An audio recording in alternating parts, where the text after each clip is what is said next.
हामी चाहिँ अहिले यासोकमा यो स्कुटरबाट मम्मीसँग यात्रामा जाँदैछौँ र अहिले चाहिँ यो बाटोघाटो एकदमै राम्रो भइसकेको छ। लु आमा यता हेर्नु, बाटो चाहिँ अहिले एकदमै पिच भइसकेको छ। मैले अनि पहिला हिँडेको याद गर्दा कस्तो अनुभव हुन्छ?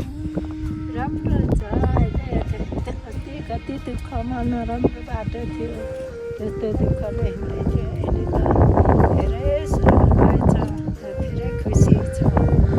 पहिला त अनि यहाँ यासोकमा हप्तै पछि पसल गर्न लानुहुन्थ्यो हिँडेरै, होइन? खोर्सानीहरू आधी लगेर साटेर ल्याउनु पर्ने थियो। पसलहरू कति त्यहाँ तेलीमा भन्ने ठुलो थियो, त्यहाँदेखि बोकेर लानुपर्ने थियो। तर कति राति नै उठेर यो बाटो हिँड्नु पर्ने। त्यो बेला बाटो कस्तो थियो? पहिले त मुसा एउटा पहिला आँट्ने मात्रै पो थियो त यहाँ बाटो।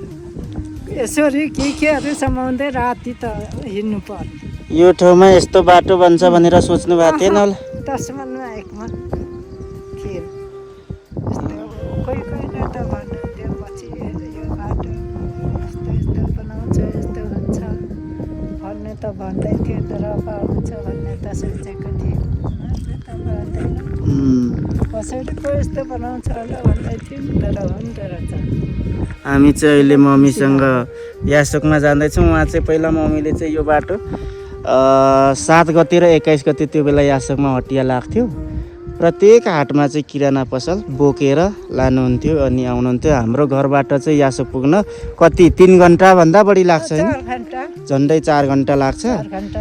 अनि अब अहिले चाहिँ यस्तो सडक, पक्की सडक बनेपछि अहिले चाहिँ मोटरसाइकलबाट 30 मिनट 45 मिनटमा पुगिन्छ। अनि आज चाहिँ मम्मीलाई पहिला कति भयो यासोक नजानु भएको?